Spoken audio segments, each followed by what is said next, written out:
ने सिंध हुकूमत की कारकर्दगी के हवाले से जो ब्रीफिंग दी। आया साहब, अब जो उन्होंने दावे किए ख़ासतौर पर सेहत, तालीम और सोशल वेलफेयर के शोबों में वो समझते हैं कि सिंध हुकूमत ने बहुत ज़्यादा काम किया है। एक तो ये कि बिलावल भुट्टो के दावे कितने दुरुस्त हैं। ज़ाहिर है मसाइल के हवाले से बहुत ज़्यादा बात होती है, जब कराची की बात होती है और ख़ुद जो फैसल साहब भी बात कर रहे हैं, क्या उसको नज़रअंदाज करके इस ब्रीफिंग को देखना होगा, या जो बिलावल साहब अपने तौर पर बात कर रहे हैं कि डेफिनेटली इन शोबों में सिंध हुकूमत ने काम किया है? दुआ अगर आप इजाजत दें, बिलावल की तो बाद में बात करता हूँ। पहले जरा मुझे एक मुबारक दे लेने दें। आपको पता है एक और बहुत बड़ी पॉलिटिकल पार्टी आज आपके सिस्टम में शामिल हो गई है जी। और वो इकरारुल हसन ने पूरे 20 लोगों के साथ, और उसमें से भी अक्सरियत यूट्यूबर्स की थी, एक पार्टी लॉन्च कर दी है। अच्छा। तो मैंने कहा उनको तो मुबारक दे दें। चलिए, दोस्त हैं आपके? वो सबके दोस्त हैं, वो जो मीडिया से जिसका ताल्लुक है अपने फॉलोअर्स के साथ की है ना। फॉलोअर्स जी, टोटल 20 लोग थे। जो वो जनरल मुशर्रफ मरहूम भी फॉलोअर्स के चक्कर में वो परवेज अली शाह ने उनको कराची एयरपोर्ट पे बुला लिया था कि इतने लाख लोग खड़े हुए। राणा साहब ऐसे लिए यूट्यूबर्स ने भी नाल लेके प्रेस क्लब वाले ने कुछ खवाया पिवाया कि नहीं उन्हें पता नहीं, उन्हें चेक करना पड़ा अरशद तो की बने हैं। तो ये वो आमिर कुछ नहीं है। आमिर कह रहे थे कि मुझे बड़ी तवक्कुआत थी बिलावल से कि वो बेनज़ीर के बेटे हैं। बेशक वो बेनज़ीर के बेटे हैं, लेकिन आप ये भूल गए कि वो जरदारी साहब के भी साहबजादे हैं, बड़े बेटे हैं उनके। छोटे तो खैर उनके मोहसिन नकवी हैं, आज भी उन्होंने कहा है। तो बात ये है कि प्रेजेंटेशन बड़ी शानदार थी। क्या बात है। वो वैसे भी अंग्रेजी जो हुए थे, दुआ आपको पता है हम इम्प्रेस हो जाते हैं। तो वैसे ही परसेंटेज क्या अंग्रेजी तो हमें वैसे ही लगता है ना कि बस पता नहीं क्या इसमें कमाल हो गया उन्हें। और ये बड़ी अच्छी बात है। मेरा ख्याल है कि अंग्रेजी से आजाद हुए, फंसे वही हैं। मेरा ख्याल है कि अब शायद मरियम औरंगजेब साहबा को भी ख्याल आ रहा हो कि किस तरह की अंग्रेजी में ब्रीफिंग मैं भी इस तरह के लोगों को बुला के दे दूं। 2 साल पे करेंगे लाज़मी। तो वो करेंगे, मेरा ख्याल वो भी करेंगे। ये बिल्कुल ठीक बात है। वो बहुत सी चीज़ों पे, वो मैंने पहले भी अर्ज किया था, सेहत के हवाले से वो गवर्नमेंट की एक मिसाल बहुत उसमें बड़ी ज़बरदस्त है। बाकी वो जो सोशल वेलफेयर की बात कर रहे हैं, वो बेनज़ीर इनकम सपोर्ट प्रोग्राम की बात कर रहे हैं, वो मेरे वैसे ही इख्तलाफ है उस प्रोग्राम से। ज़ाहिर है आप हुनरमंद नहीं बना रहे लोगों को, भिखारी बना रहे हैं, लेकिन ठीक है वो चूँकि उसको IMF भी कहता है कि इसके बढ़ा दें पैसे। IMF को भी लगता है कि इस कौम को बेकारी बनाना ज़्यादा ज़रूरी है, ये काम नहीं करना चाहिए। कराची तो अनइमेजिनेबल है जो कराची का हाल किया है। ज़ाहिर है इसमें रोल बाकी गवर्नमेंट्स का भी है, MQM का भी है, लेकिन पीपल्स पार्टी चूँकि अब 17 साल हो गए हैं, तो पीपल्स पार्टी सबसे ज़्यादा इसकी जिम्मेदार है कि एक ऐसा शहर जिसको देखते थे दूसरे शहर और वो आइडियल होता था कि यार कराची जैसा भी कोई शहर हुआ करता है। लाहौर नो डाउट बेशुमार चीज़ों में अब एक शानदार शहर है, कोई इंटरनेशनल लेवल की भी लुक देता है। लेकिन आप ये मत समझें कि लाहौर के सारे एरियाज ऐसे ही हैं। लाहौर में भी मसाइल हैं। आप स्लम एरियाज में जाएं, आपको गटर भी उबलते हुए कुछ जगहों पे नजर आएंगे। आपको बहुत मसाइल हैं। वो नहीं है कि 100% अब हम कहें जी कि बस ये जो हमें ये लाहौर नज़र आ रहा होता है कहीं जिसमें हम घूम फिर रहे होते हैं, शायद सारा लाहौर ऐसा है। और ओवरऑल पंजाब भी ऐसा नहीं है। बेशुमार टूटी सड़कें भी आपको मिलेंगी, लाहौर के अंदर मिलती हैं, टूटी सड़कें भी मिलती हैं। कुछ प्रोजेक्ट्स जैसे ये मोटर बाइक लेन बनाई थी इन्होंने, वो फिरोजपुर रोड पे, वो बड़ा कर किया है इन्होंने, वो खैर वापस भी लेनी पड़ी, लेकिन अभी भी वो उसको नहीं ख़त्म कर रहे। वो जो डिवाइडर इन्होंने बिला वजह बना दिए हैं, उसकी वजह से बड़े मसाइल हैं लोगों के। लेकिन चले बहरहाल कुछ मंसूबे वो फ्लॉप भी हो जाया करते हैं। लेकिन बात यह है कि बिलावल साहब ने कल थरपारकर में माहौल तो बना दिया था। वो बता दिया था उन्होंने कि जी लोग बिला वजह तनकीद करते हैं, और फिर ये जो लोग तैयार कर रहे होते हैं ये ब्रीफिंग्स और प्रेजेंटेशंस, वो आपको होता है ना, वो बाबू हैं इस मुल्क के।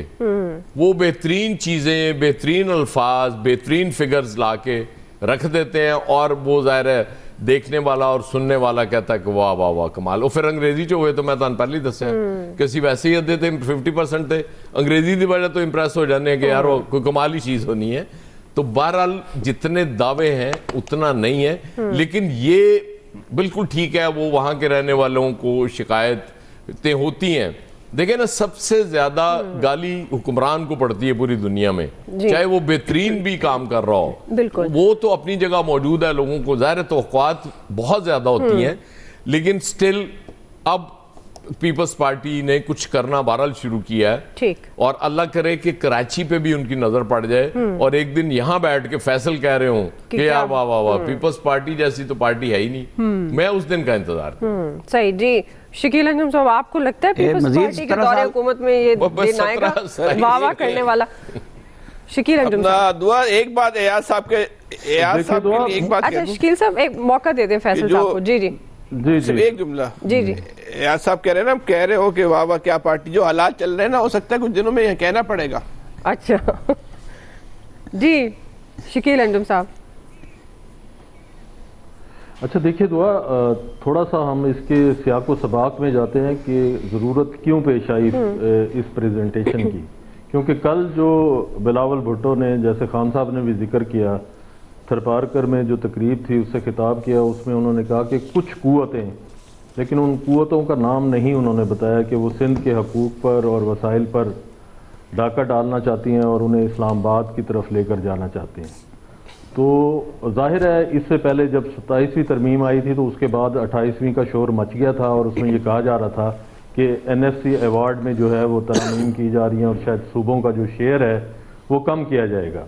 तो मेरे ख्याल में उस सियाक व सबाक के हवाले से ये प्रेजेंटेशन दी गई है कि सिंध में तो बहुत ज़्यादा जो है तरक्याती काम हो रहे हैं, वो ख़ास सेहत का शोबा हो, एजुकेशन का हो, इंफ्रास्ट्रक्चर हो, तो वहाँ पर बेपनाह जो है वो काम किए जा रहे हैं। वो जो प्रेजेंटेशन थी वो बिल्कुल बड़ी शानदार थी और अल्फाज का गोरख धंधा था जिस तरीके से इस किस्म की प्रेजेंटेशन तैयार की जाती हैं, लेकिन ज़मीनी हक़ाइक़ जो हैं वो इसके बिल्कुल बरअक्स हैं। अगर आप आदाद शुमार देखें तो जो इंटीरियर सिंध है उसके हालात तो कराची से भी बहुत ज़्यादा बुरे हैं।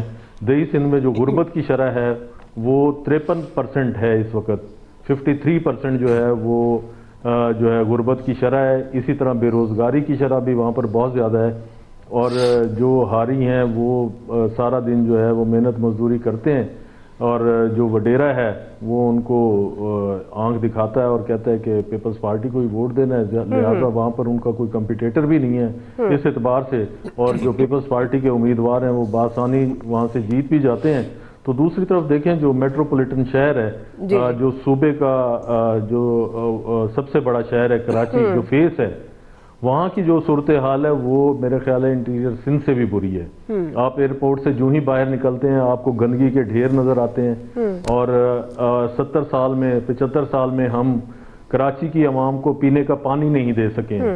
अभी तक वहाँ पर पीने का पानी लोगों को मुयस्सर नहीं है और लोग जो है वो टैंकर के ज़रिए पानी खरीद कर पीते भी हैं, उसी से नहाते भी हैं, कपड़े भी धोते हैं, बाकी जो इस्तेमाल है उसी के ज़रिए किया जाता है। ठीक ठीक। अगर एक शहर को 70 बरस में और 17 साल से बरसरे इक़्तिदार जो पीपल्स पार्टी है वो पीने का पानी नहीं दे सकी, तो फिर इस प्रेजेंटेशन का मेरे ख्याल में कोई फ़ायदा नहीं है। और बारिश के दिनों में हमने यहाँ पर बैठ के सारे प्रोग्राम किए हैं, विजुअल्स भी देखे हैं कि किस तरीके से पानी में गाड़ियाँ तैरती हैं, लोग जो है अपनी जानों से हाथ धो बैठते हैं और पूरा शहर जो है वो पानी में डूबा हुआ होता है।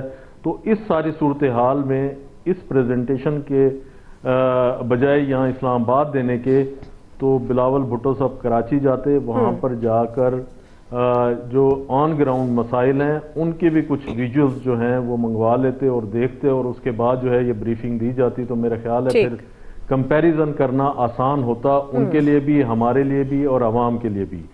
लेकिन इस वक्त जो सूरत हाल है मेरा ख्याल है कि सिंध की सूरत हाल कोई इतनी बहुत बेहतर नहीं है या अच्छी नहीं है कि उसका कंपैरिजन जो है वो पंजाब से किया जाए या पंजाब के किसी शहर से किया जाए।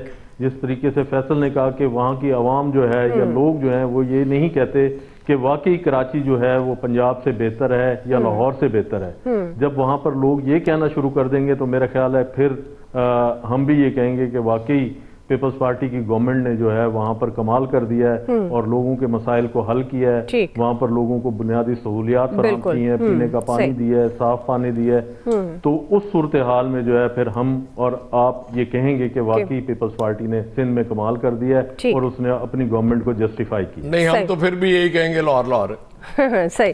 बहरहाल जी, बिलावल भुट्टो समझते हैं कि सिंध हुकूमत महज दावे नहीं करती बल्कि अमली तौर पर काम करती है। बुनियादी सवाल यही था कि दावे कितने दुरुस्त हैं। एक्सपर्ट्स की राय में एक्सपर्ट्स किस तरह से देखते हैं कि सिंध हुकूमत की जो कारकर्दगी जो बिलावल साहब कह रहे हैं वो कितनी दुरुस्त है या नहीं है, ये आपने जान लिया है। आप तमाम एक्सपर्ट्स का बहुत शुक्रिया। अभी हम एक ब्रेक लेंगे नाज़रीन, आपने कहीं नहीं जाना, क्योंकि ब्रेक के बाद हम बात कर रहे हैं वसाइल और आबादी में तवाज़ुन के हवाले से जो सेहत और खुशहाली का ज़ामिन है। हम बात करेंगे कि इस्लाम में मतवाज़न ख़ानदान का तस्वुर क्या है। इस हवाले से इस सेगमेंट में हमें एक खुसूसी मेहमान भी ज्वाइन करेंगे, लेकिन ब्रेक के बाद।